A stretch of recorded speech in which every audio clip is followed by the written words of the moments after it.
Hi friends, मी RV. तर आज आपण झरी पाडा ह्या पाठाचा अर्थ समजून घेणार आहोत. तर चला.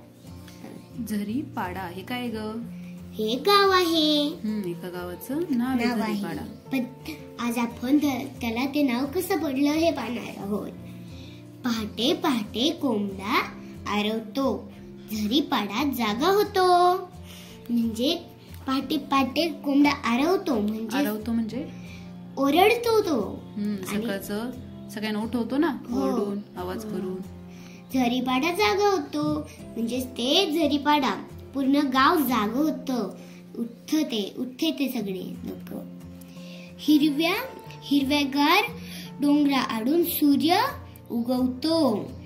सूर्योदयाबरोबर डोंगर तांबूस किरणात न्हाऊन निघतो. मग हे बघ, इथं खाली दाखवलेला आहे हा छानसा हिरवागार डोंगर. मग त्याच्या आडून सकाळचं काय होतं? सूर्य उगवतो. हे बघा, सूर्य उगवतो आणि सूर्य आहे ना, तांबूस किरणात सगळा डोंगर न्हाऊन निघतो. म्हणजे सगळीकडे छान प्रकाश पडतो. सकाळ होताच सर्वजण आपापल्या कामाला लागतात. सकाळ झाली की सगळी लोक आपापल्या कामाला लागतात. लोक विहिरीवरून पाणी भरतात. शेतकरी गाडीला बैल जुंपून शेतावर निघतात. पाणी कुठून आणतात ते लोक? विहिरीवरून पाणी आणतात. आणि शेतकरी गाडीला बैल जुंपून, बैलगाडी असते ना, हो, त्याच्यात बसून कुठे जातात? शेतावर. बैलांच्या गळ्यातील घुंगरांचा मंजूळ आवाज सर्वत्र ऐकू जातो. मुली आंबील पिऊन सायकलवरून शाळेत जातात. बैलांच्या गळ्यात घुंगरं असतात, माहिती ना, बांधलेली. हो. मग त्याचा मंजूळ आवाज, सुंदर आवाज सगळीकडं ऐकू येतो. आणि तिथली मुलं शाळेत जातात. आणि काय करतात बरं? ते सकाळ सकाळ आंबील पिऊन शाळेत जातात.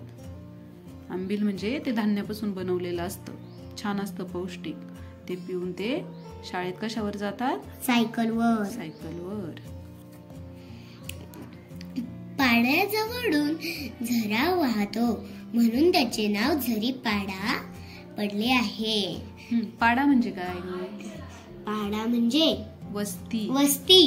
मग त्या वस्ती जवळून एक झरा वाहतो म्हणून त्याचं नाव पडलं आहे झरी पाडा. त्या गावाचं पडलेलं आहे ना नाव झरावरून. झरी आणि पाडा म्हणजे वस्ती. झरी पाडा. झरा डोंगरात उगम पावतो. झरा कुठं उगम पावतो? डोंगरात. म्हणजे बघ, इथं दाखवलेलं आहे. कुठून वाहतो झरा? डोंगरातून. तो मोठ्या ओढ्याला मिळतो. आणि तो मोठ्या ओढ्याला मिळतो. झरा वाहत जाऊन. हे बघा, इथं किती झरे आहेत. कुठे आहे झरा? इथे. हे सगळे झरे वाहत जाऊन कुठे मिळतात? खाली येतात वाहत, बरोबर. आणि ओढ्याला मिळतात.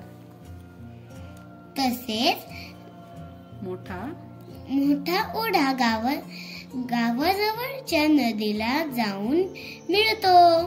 मग झरा ओढ्याला मिळतो. आणि मग असे ओढे, छोटे छोटे ओढे, मोठे ओढे कुठे जाऊन मिळतात? नदीला जाऊन मिळतात. आणि नदी कुठे जाऊन मिळते? समुद्राला जाऊन मिळते. डोंगर उतारावर खाचरात भात शेती होते. तसेच डोंगर आहेत ना, हो, त्याच्या उतारावरती खाचरात म्हणजे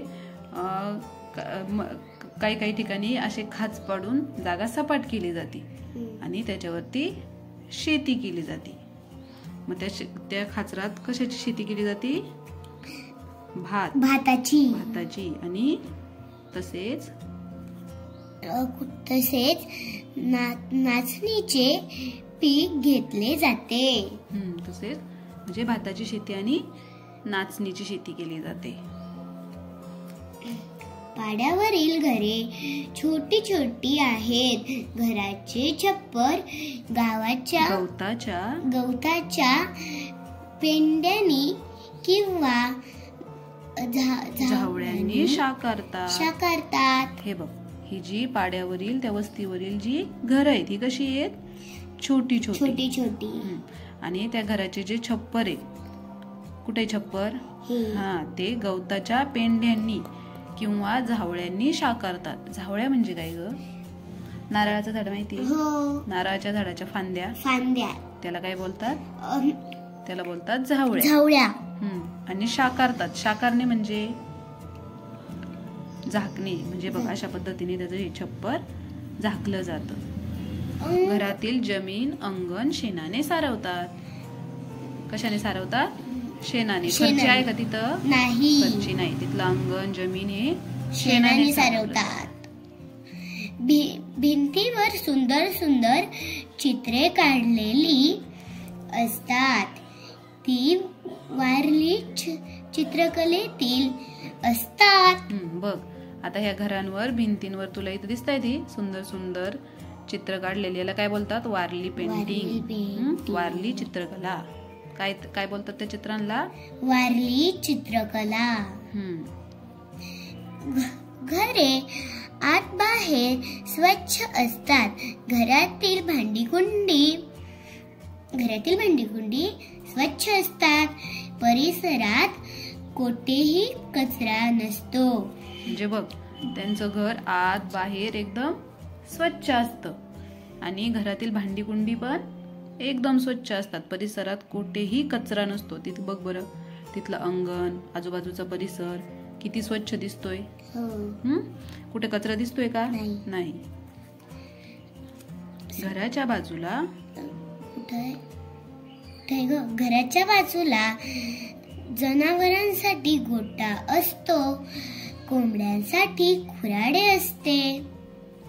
घरोघरी कुत्रा पाळला जातो. बघ, आता घराच्या बाजूला काय सांगितले त्यांनी? गोठा असतो. कुठे? गाईचा गोठा. आणि कोंबड्यांसाठी खुराडे पण असतं. तिथं कोंबड्या दिसत आहेत. आणि घरोघरी कुत्रा पाळला जातो. बघ, प्रत्येकाच्या घरी कुत्रा दिसतोय.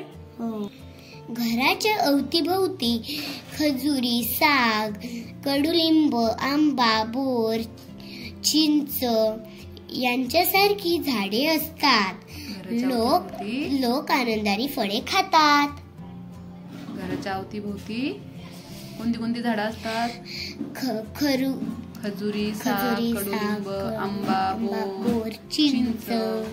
आणि त्या झाडांना येणारी फळं तिथले लोक आनंदाने खातात. त्यांच्या जेवणात नाचणीची भाकरी, सुकी मासळी आणि पेज असते. अवतीभोवतीच्या परिसरातील करटोली, शेवळी, ससेकान यांसारख्या रानभाज्या ते आवडीने खातात. कंद उकडून खातात. बघ, त्यांच्या जेवणात काय असतं? नाचणीची भाकरी. नाचणी ही आपल्या शरीराला खूप चांगली असते, पौष्टिक असते. त्याची भाकरी ते खातात. सुकी मासळी आणि पेज म्हणजे काय ग? लहान बाळांना दिली जाते. भाताच्या वरती जे पाणी असतं त्याला पेज बोलतात. ती पेज ते खातात, पितात. बरोबर. आणि त्यांच्या अवतीभोवती परिसरात रानभाज्या असतात. आपल्याकडे कशी मेथीची भाजी, पालकची भाजी, त्यांच्याकडे वेगळ्या भाज्या असतात. त्यांच्या भाज्यांची नावं काय आहेत? करटोली, शेवळी, ससेकान यासारख्या रानभाज्या असतात त्यांच्याकडे. आणि ते कंद पण उकडून खातात. कंद म्हणजे काय ग? जमिनीच्या खाली येणारे फळ. कंदमुळ. त्यांना काय म्हणायचं? कंदमुळ. काय काय येतं जमिनीच्या खाली? गाजर, मुळा, बीट. मग त्यांच्याकडे अजून वेगळे पण येत असतील. ते कंदमुळ ते कसे खातात? उकडून खातात. घरातील भिंतीला तारपा बांधलेले असते. रात्रीच्या चांदण्यात तारपा वाजू लागला की मुले मुली नाच करतात. नृत्य पाहण्यासाठी वाडगो आणि वाडगीन हजर असतात. म्हणजे बघ, ते लोक दिवसभर शेतात काम करायला जातात. शेतातून काम करून आल्यानंतर रात्रीच्या वेळी, रात्रीच्या चांदण्यात जेव्हा ते तारपा वाजू लागलं की मग ती सगळी लहान मुलं मुली नाच करू लागतात, है ना, म्हणजे डान्स करू लागतात, नृत्य करतात. आणि ते पाहण्यासाठी कोण हजर असतं? वाडगो आणि वाडगी. आता वाडगो म्हणजे काय ग? पुढे दिलंय बघ, वाच. घरातील मोठ्या पुरुषाला वाडगो तर महिलेला वाडगीन म्हणतात. म्हणजे घरातील मोठ्या पुरुषाला, जे सर्वात मोठं असतं वयस्कर, त्याला काय बोलतात? वाडगो. आणि जी सर्वात मोठी ज्येष्ठ स्त्री असते तिला काय बोलतात? वाडगीन. पाड्यावरील सर्वजण त्याची आज्ञा पाळतात. आणि पाड्यावरती राहणारे सर्व लोक त्यांची आज्ञा पाळतात, म्हणजे त्यांनी सांगितलेलं ऐकतात. छान होता ना हा पाठ? हो. तर चला भेटूया छान छान व्हिडिओ सोबत. तोपर्यंत बाय बाय.